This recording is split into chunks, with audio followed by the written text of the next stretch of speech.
Today we have a very special guest with us, Sandro Ferreira. He is a good friend of ours. We have grown to know him. He's making big moves. We're excited to have this conversation with him and get to know him a little bit better. So stay tuned for this episode.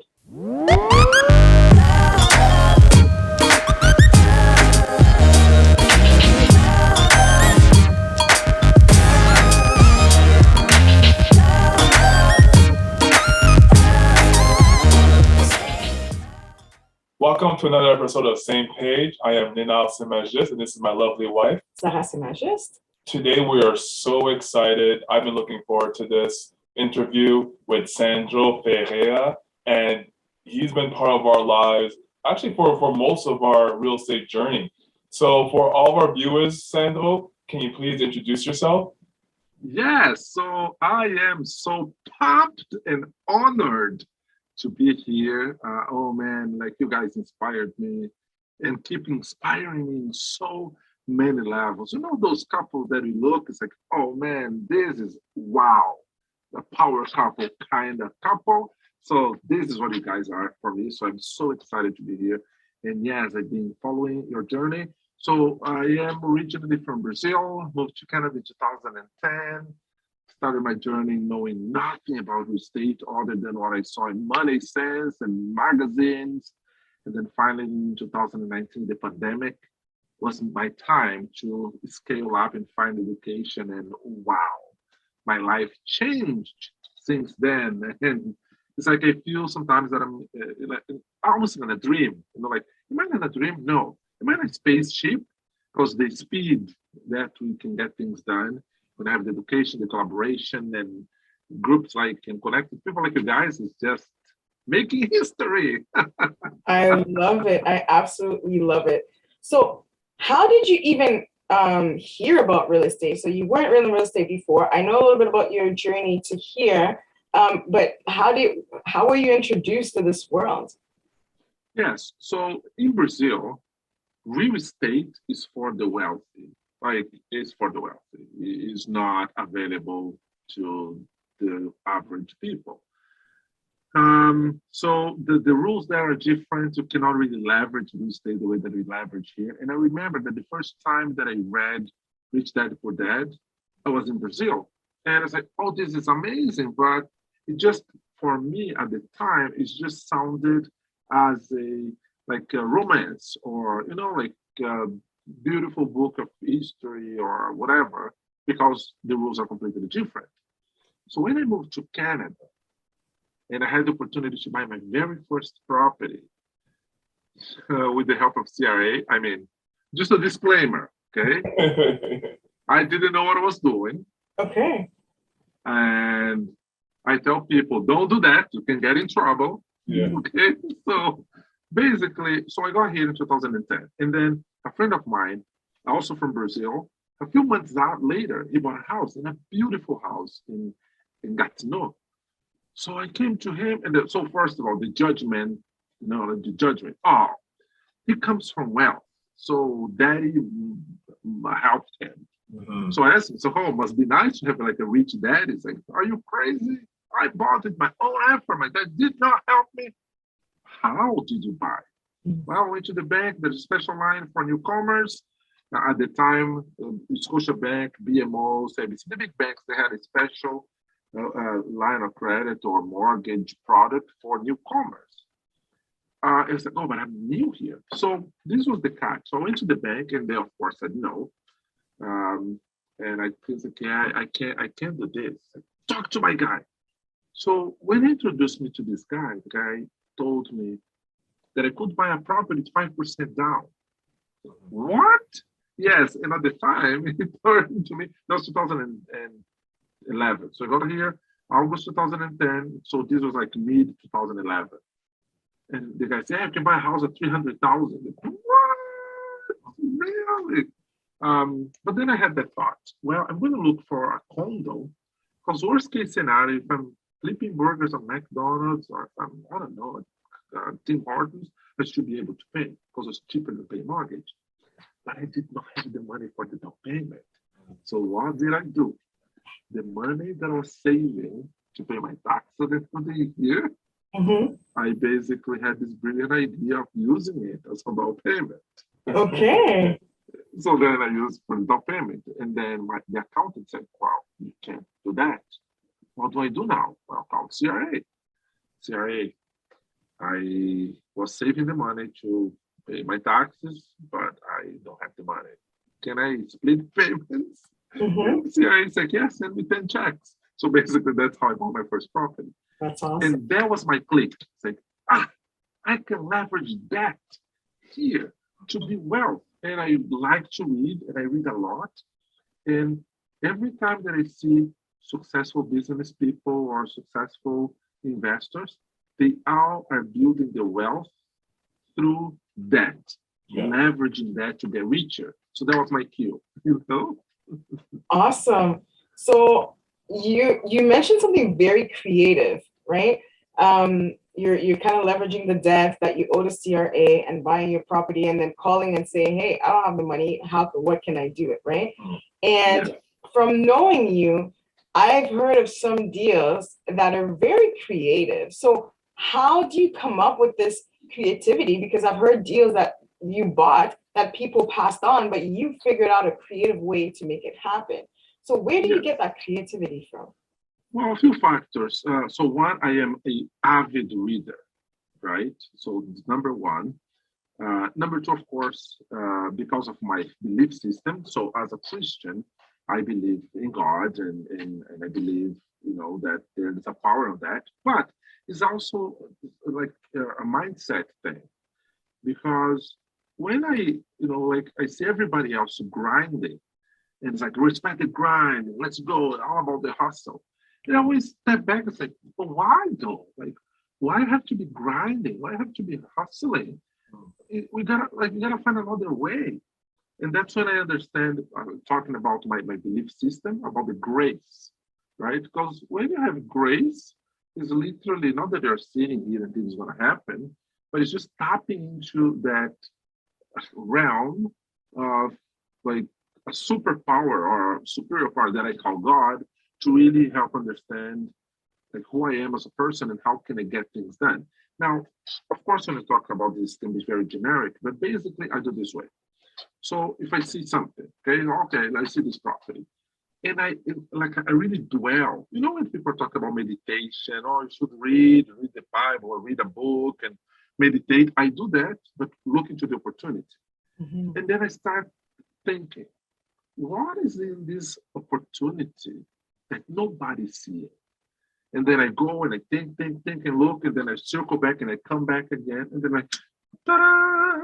And then like that divine revelation that I can try to do this.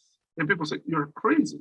But if you think about, the Elon Musks, and you think about the Steve Jobs, and not that I'm comparing myself with them, but what do they have that I don't? Nothing. Like, you know what I mean? Like, and they're just very creative, and they're on top of the people that when somebody tells them, no, you can't, they say, oh, I'm going to prove you. So I'm almost like, it's more like an act of rebellion, and I grew up that way, right? Oh, I can't do it, I'm going to prove you wrong. I don't know if it's the best approach, but that's basically how I was wired since I was a kid, just to be that against the statistics, I mean, if you think about the fact that I came from the hood in São Paulo, no hope, my parents didn't have like higher education, you know what I mean? Like grew up in the church, very traditional. So like that's it.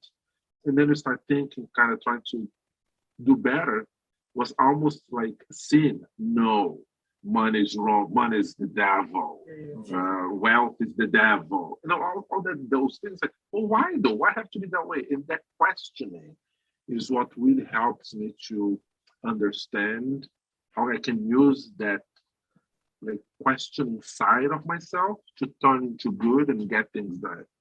Awesome.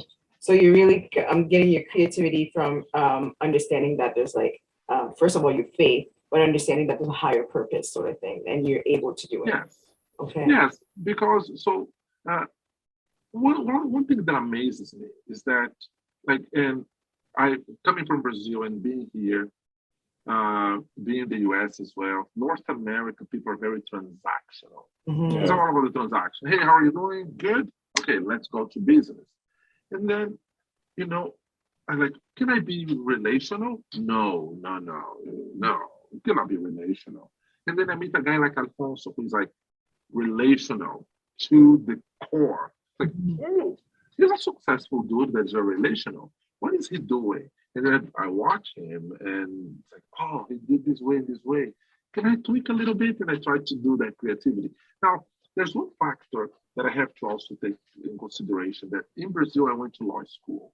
So when you are in law school, they really teach you how to read the underlines, like to read in between lines, how to understand the gray.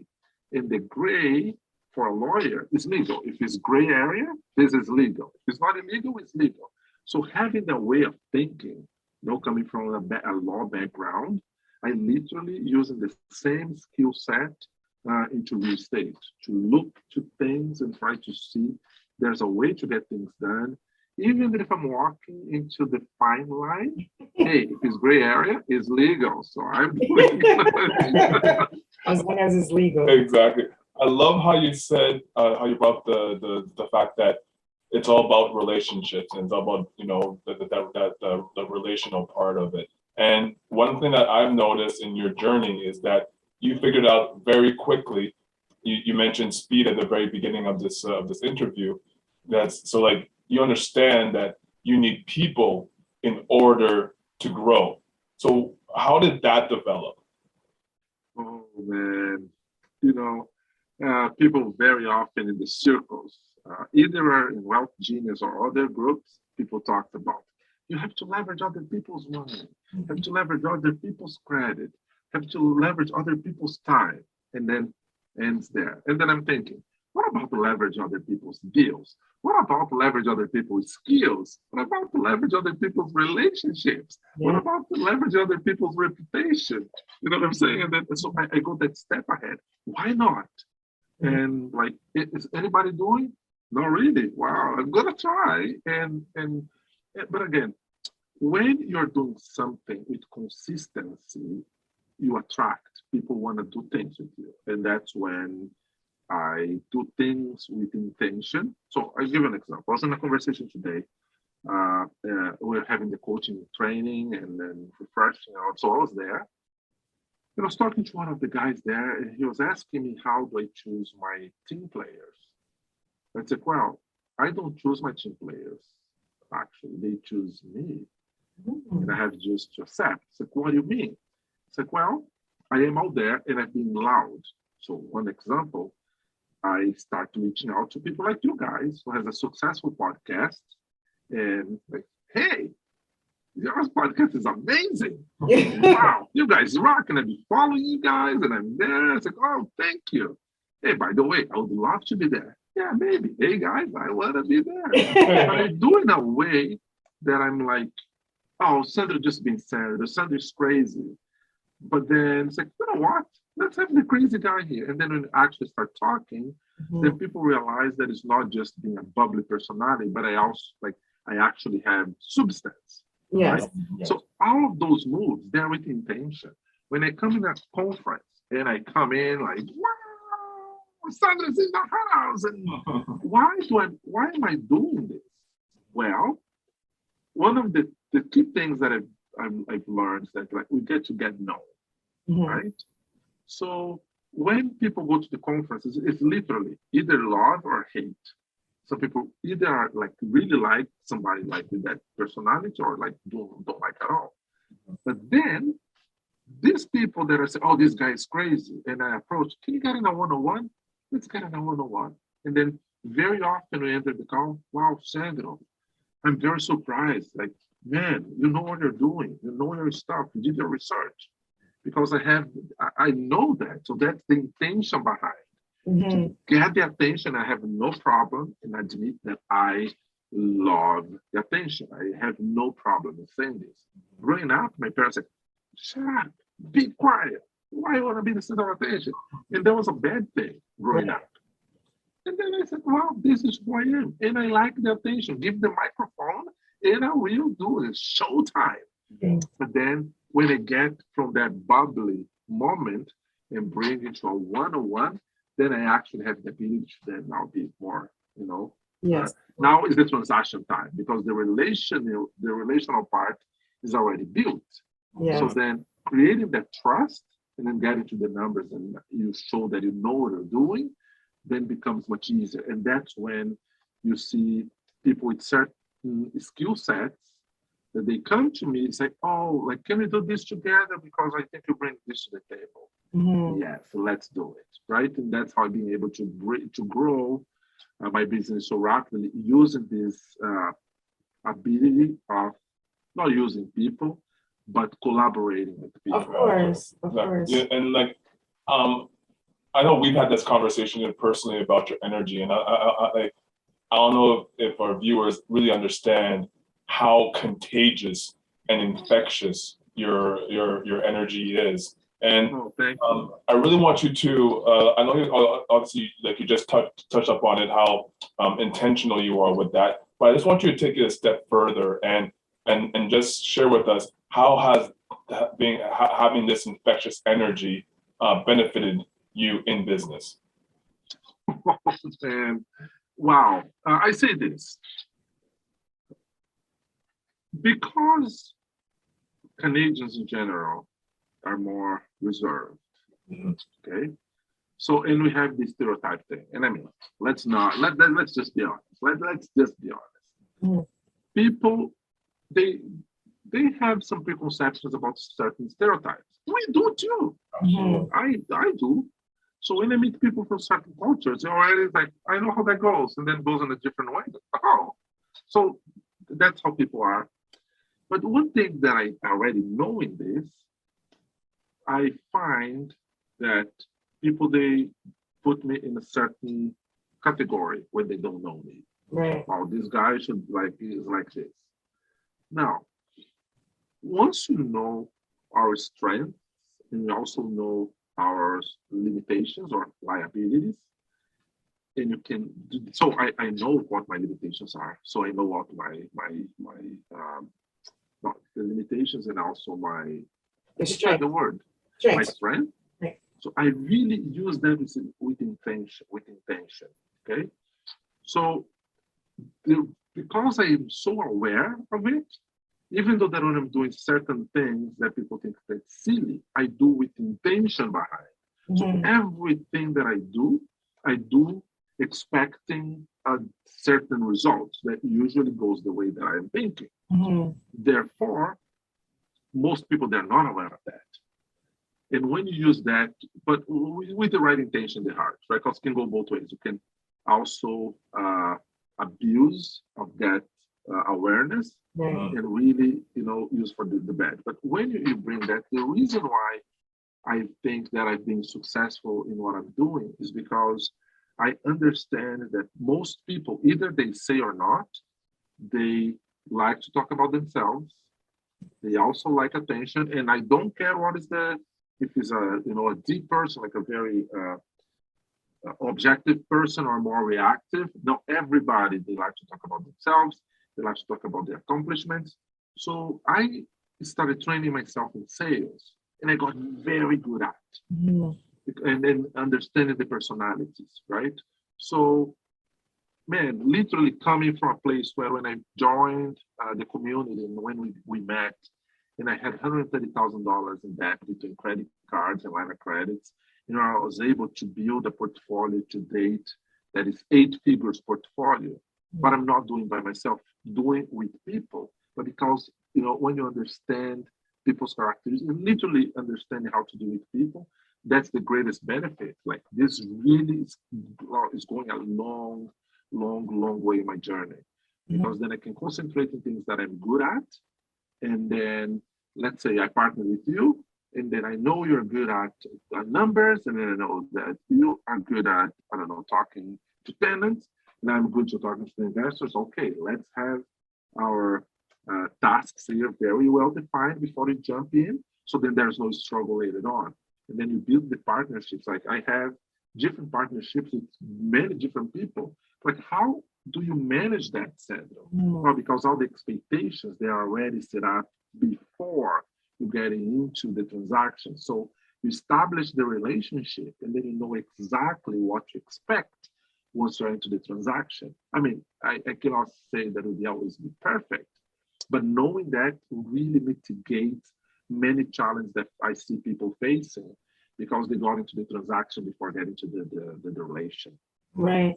You know what? I admire you for jumping into deals with, with different partners because that's something that we've been a little bit more reluctant to do.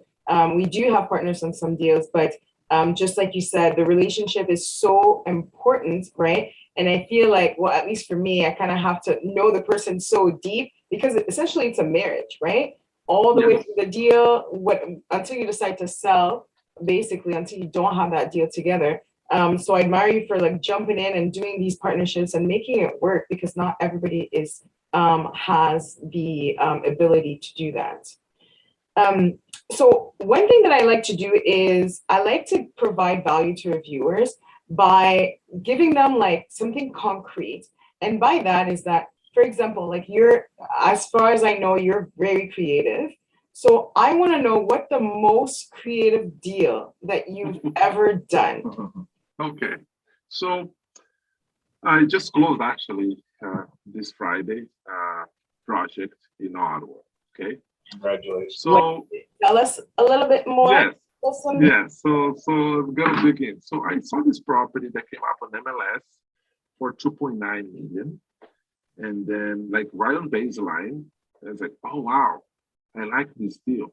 But before getting to that, I just want to give a little bit of a backstory. Okay, so my journey, bought a condo, bought another condo, tried to buy another property in the bank. I get out of here. Your debt ratio is way too high. Nobody's gonna give you money. Okay. And then I start thinking. Oh, an idea. I can just invite some friends then. So a group of friends we got together. Hey guys, I cannot buy the property just by myself, but we buy together and leverage your credit, and then we get into the deal. Boom, we did it. In 2018, we bought a property at Viewmount Drive, steps away from Algonquin College, to rent the rooms for students. And then what happened next? The following year, boom, pandemic hit. Mm. Then we had to pivot. It's like, well, we're not a rooming house because rooming house, they have a really bad connotation. Mm. We are not a student housing now because Algonquin is shut down. How are we going to do this? Well, let's pivot. Let's focus then in young professionals. So doing this way, I am not looking for people that just need a place and an assistance. Nothing wrong with that, but it wasn't the approach of the property. And not the people that are making too much money. So people that they're making enough, but they want to have some space. Okay, we did the pivot, myself and my two partners, and it was a success. While I see so many properties with similar approach being vacant for months, we actually have a waiting list. We created like a lead generation system that provides us consistently 365 days a year, 5 to 10 leads every single day, qualified leads, people actually looking for a place. So then this property came along and fits exactly into the category of that, student housing, but now is young professionals. So then I went to see the property and it was a purpose built. So it was a fourplex with 20 bedrooms. Mm-hmm. Okay, I like that. So they have 20 bedrooms. Now, I put an offer. And my offer was 2.4 million. Offer was accepted. Mm-hmm. Now, how you bring investors in the middle of pandemic into a student housing? Like, it's not possible. Right. How you bring investors that are used to the multi-units into rooming house? That is not happening. Mm-hmm. So then I start thinking, well, I found a niche here. We work in a niche market.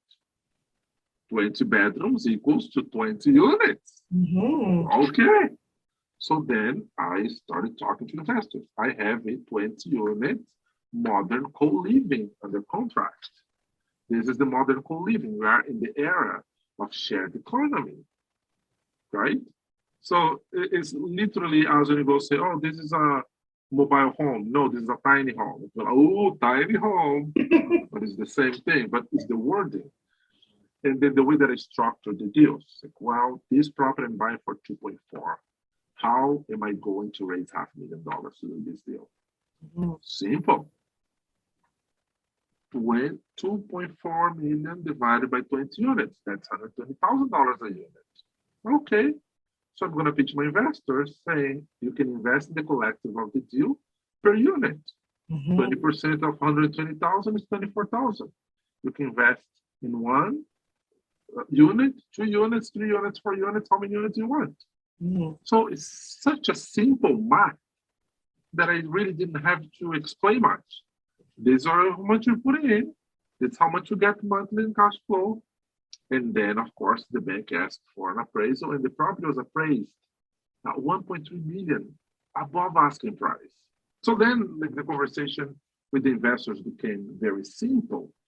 And because I like the way, and again, the way that we structure every other deal is the same, but the way that I was able to unpack all the technical information of, when you do the deal checker, the evaluator, and cash on cash, and ROI, and return, and DCRs, all of that technicality, and literally break down in a way that my 7-year-old was able to understand. I was able to raise fully funded for this project, and we were able to finally close last Friday. So it was creativity. Now, wasn't the most creative. There was the recent one, but I purchased a property. I think that was 2022, 2021. A property that was in Quebec side. Everybody in the community looked into that property because it was a private plex for sale for $170,000. And everybody would go and look, and then would bring telephones over. Yeah, the numbers say won't work. And then I started asking to myself, well, it's gotta be something. We gotta find a way. And then I went to visit the property, and then I learned that they had oil as their heating system. Well, just by converting the oil into a gas furnace, they don't have natural gas. They have propane. Propane is cheaper than oil. Converting to propane. Right there, I was able to increase the income. Then the big space at the back, they had a garage. Well, why don't put some wood there with a locker, and then we rent as a locker. Wow, why not? So just tweaking what they had there, and I was able to change the ROI so that in my negotiation with the seller, I asked for VTB, so 20% VTB, enough to get the loan from the bank. And then we did the turnaround, and I was able to sell the property for $300,000. 4 months later, 4 months. Wow. And the property was sitting there for over a year, and no one either didn't see that or didn't really, I don't know. I just found, when I look at the person, why nobody's buying this property? I just didn't understand. So nobody told me that I couldn't do otherwise. Right. I was like, wow, I'm going to try this, and it worked, right? So very creative way as doing as well. So one thing is being creative in how you do the deal, being creative how you sell the deal. Those are the two things that I really I'm mastering that ability in understanding the difference of how do I buy and how do I sell. Not selling the business in the sense of how I sell to another investors, but how do I sell the project to investors to open the wallet and give me the money to conclude the business, right? Because again, comes the relationship, that comes the trust. And then once you do it, funny story. And true story. One of the investors said, no, I'm going to buy, I'm going to get into one. That's it. We finished the deal, and I've been doing, feedbacks and getting back. He called me the next day. Okay, I have another 200,000 that I'm ready to deploy. What is the deal? Wow. And it's just what?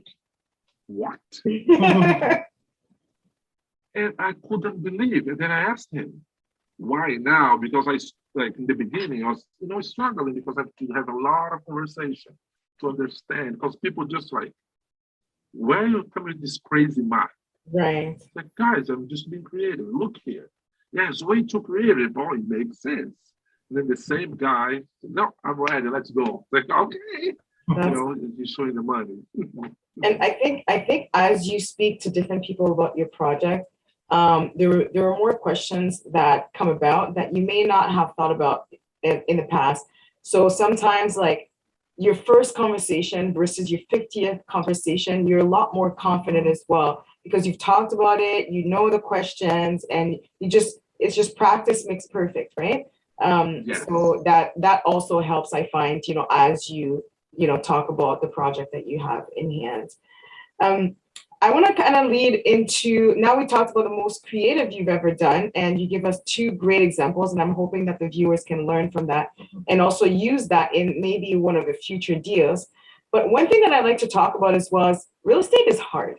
It can be very difficult, it can be draining, and especially sometimes as a couple, you get into arguments about the real estate, and then it affects, your relationship. So there's a lot at stake when you do it by yourself and when you do it as a couple.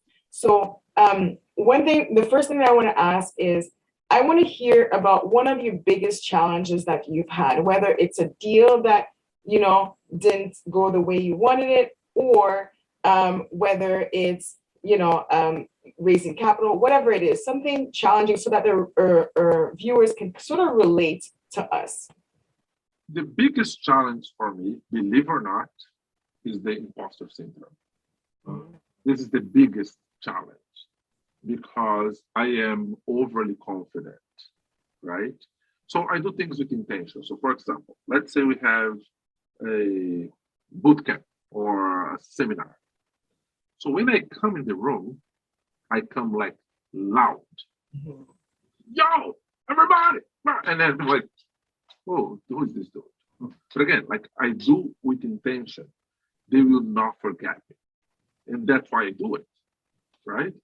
I don't know if you know this, but if you go back to all the mastermind videos that we have with Alfonso, every single mastermind that I'm on, I have something to say. Yeah. Sometimes I even say things that are silly that I shouldn't really say because I don't have nothing else to say. But why I'm doing this? Because I want the attention. That's what I'm looking for. Why I'm seeking for attention? Am I that needy? No.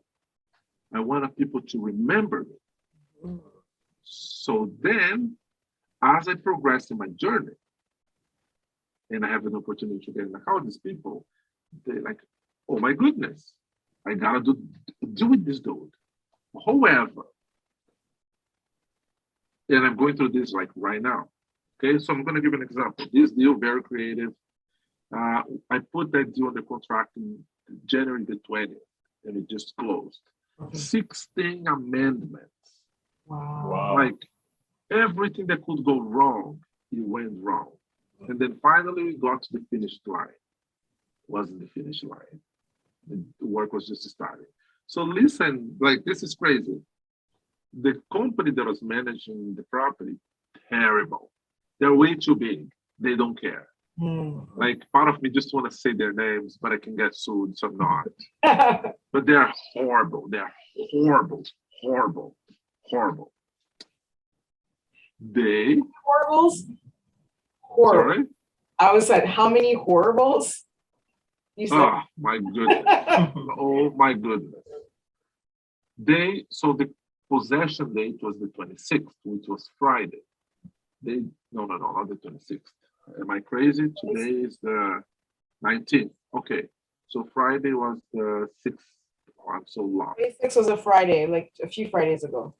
Okay. So no. It was like this Friday, this past Friday. Oh, yeah. So that was the 16th. Okay. So the 16th of the possession date, or the actual closing date. On the 15th, they disconnect the internet. So then I go to my lawyer and say, we didn't even take possession of the property, they disconnected the internet. So, well, legally, they don't have the obligation because the internet is not a utility, even though that I'm renting the unit with the internet is not included, so they can do that. And I did another project that was similar, and the seller It's like, no problem, just going to extend the internet for a week. And then whatever pro rata or whatever money left they have, I send you the bill and you pay. Great. So that was sort of what I was going. Mhm. And then turns out we're having such a hard time to get internet back. Now we took possession on Friday. Today is Monday, and the tenants they still don't have internet. And then it's a nightmare. Emails flying. It's a nightmare. And then today, as I'm going through the messages and the emails, and my two partners, they are working their neck off. I said, guys, you think this was a good move? Like, are you crazy? Like everything that we went through, and because of freaking internet, you're thinking this way? Why? Because all that I was thinking in the back of my head is that now I have a $2 million mortgage, and I'm the personal guarantor, right? And then when tenants threatened to leave, etc. This is normal. Just to remember everything else that you went through. Now, how do I overcome this challenge of the imposter syndrome, right? I keep going back to the gratitude journal. I keep counting my blessings. I keep reminding myself that I got to Canada with the basic French. It was like a crazy hack. There was an immigration hack that I did with my French. And I didn't have any English. And I self-taught myself French. I self-taught myself English. Like, I did, like, that was much harder than just dealing with the freaking internet, right? So I keep reminding myself, but sometimes it's very difficult to find the motivation. And that's when I tap into the community. That's when I get in the calls with Leonard and other members and like, dude, and like, you know, how are you doing? I'm doing fabulous. But, and it's not because I'm faking, you know, because when Alfonso say, don't fake it, because fake is fake. You behave, so you become. So some days that even when I'm not feeling fantabulous, I say aloud, I'm fantabulous. And I look to me and I smile, you know, it's yes, yes. and that happens, you know. So that's how I deal with that imposter syndrome challenge that I had. Good stuff. And so continuing with the theme of challenges, so how has real estate and some of these challenges that have come up affected your relationship? It has. Oh, yes. Of course. Okay. I don't want to assume. You can't assume, but Maybe okay. it's on the perfect, you know, relationship. I don't know. So think about this. So my wife, she is a Bali girl. She grew up in the bush, you know, like in Pembroke area. My grandparents love them to death. They are bureaucrats. They build their career working for the government, you know, work until 65. Her mom worked until 65. Her dad worked until he was like 57. So for them, in their generation, is you find a good job in the government, you work your way up, and then you retire and you live comfortably. And then in my head, dude, I don't want to wait until I'm 65. I want to like, are you crazy? No freaking way. I'm not going to wait. So having that background, and like my wife, she moved, so we've been married for 9 years. She moved more in 9 years than her other 30. So we met when we met, she was 29. So we got married, she was 30. Anyways, let's say 30. So she moved more in 9 years than in 30 years. Wow. She never moved. She grew up in the same house. My in-laws, they still live in the same house, like almost 40 years later. So such a contrast, right? So then my in-laws, they came over, and then my mother-in-law said, I'm going to ask you something, because, you know, I'm doing, and if you guys following me, I'm doing deals very often. So my mother-in-law asked me, well, I see you doing those crazy things. I hope you're not leveraging your primary residence. Yes, I am. It's like, Sandro, this is crazy. This is the wrong answer. Like, well, this is the wrong question. I'm leveraging everything. I'm leveraging everything. It's all or nothing. Like, and I say, you either end rich or broke. There's no like middle ground, right? But here's the challenge, because my wife having that background, and she supports me, but she doesn't get involved at all. It's not her thing. But then sometimes we have the accountability conversations. For example, this past weekend, she looked into the bank and saw one of my line of credits maxed out, like maxed out. I'm back to the six figures debt again. And then she's saying, well, before this crazy thing, you're freaking out with the 130,000. Now that you had in your mind was to be debt free. Mhm. And I was obsessed with the idea of being debt free because I had nothing else, right? So now she said, now we have the line of credit alone, over 100,000, one of them, and this multi-million-dollar mortgages, Mhm. and you're just looking for the next property. What am I missing? What is the money? What changed? And I have to be very careful because I can say sometimes, especially when I know what I'm talking about, it can sound condescending. And I'm not a condescending person, but how I come across, can come as a condescending. It's just like, well, Henry, let me tell you the why. It's like, don't talk to me if you're coaching. Don't talk to me, talk to your wife. But, and again, even though she is not involved directly, I always keep her on the look at everything I'm doing. Mhm. And it's still, we create a friction. So I give you another simple example. For me, I'm going to Brazil in 2 weeks for in a business trip, and I bought a ticket to go in first class.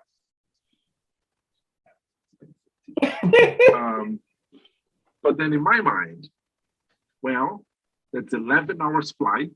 Yeah. And I work hard. And this is a write-off anyways because of business trip. Okay. Then she goes and buy a toy to my kid. And I freak out.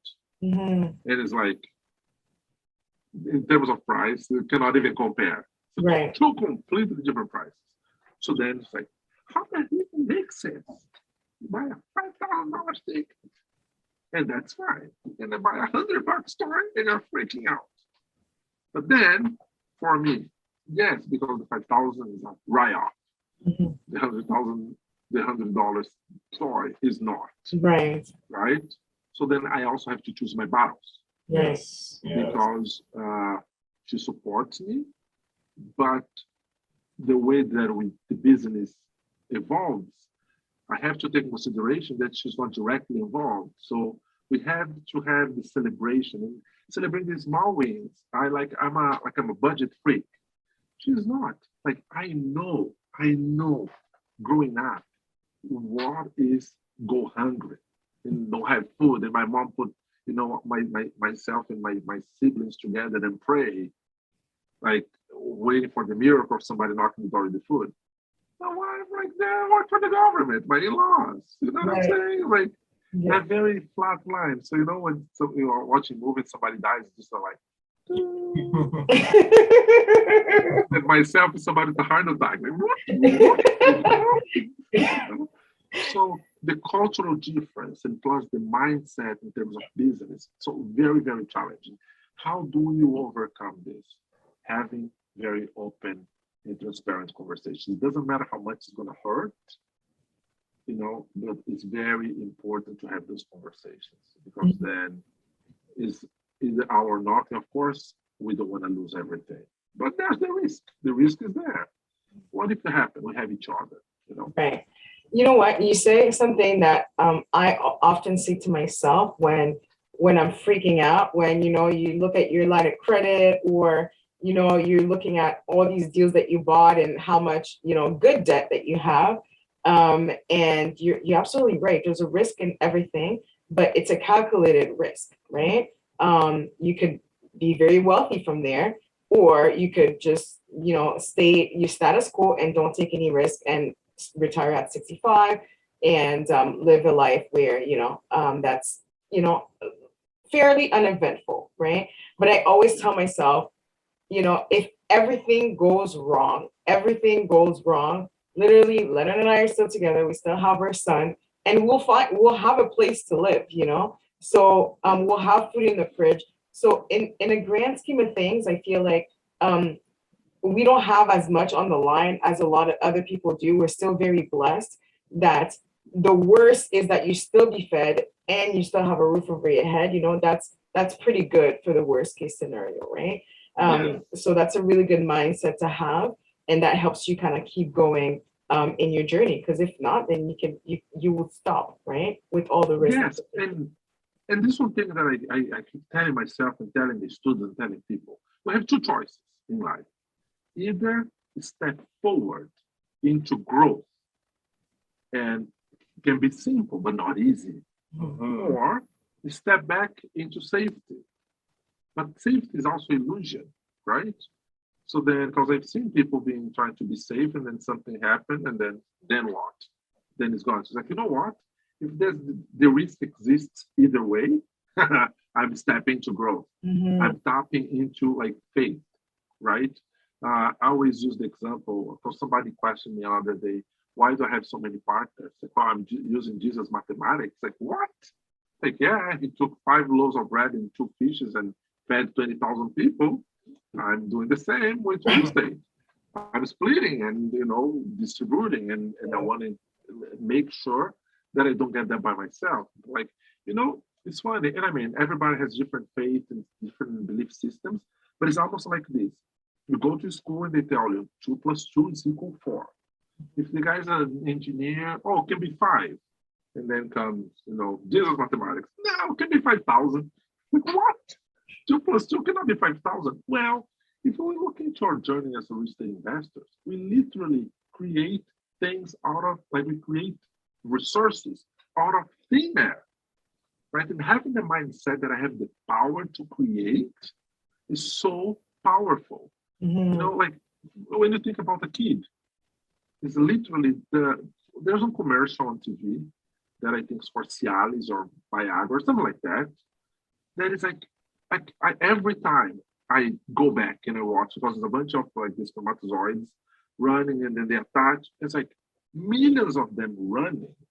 And then one way, man, the battle started back then. I'm the one who won. So nothing else will stop me, And having the mindset that you can overcome things and make things happen, that's literally how I try to live my life, I love it. I love it.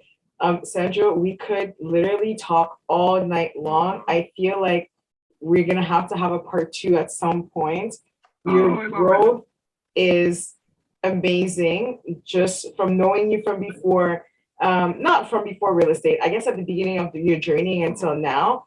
It's such an honor to call you a friend. It's an honor to watch you grow. It's an honor to have you on our show today.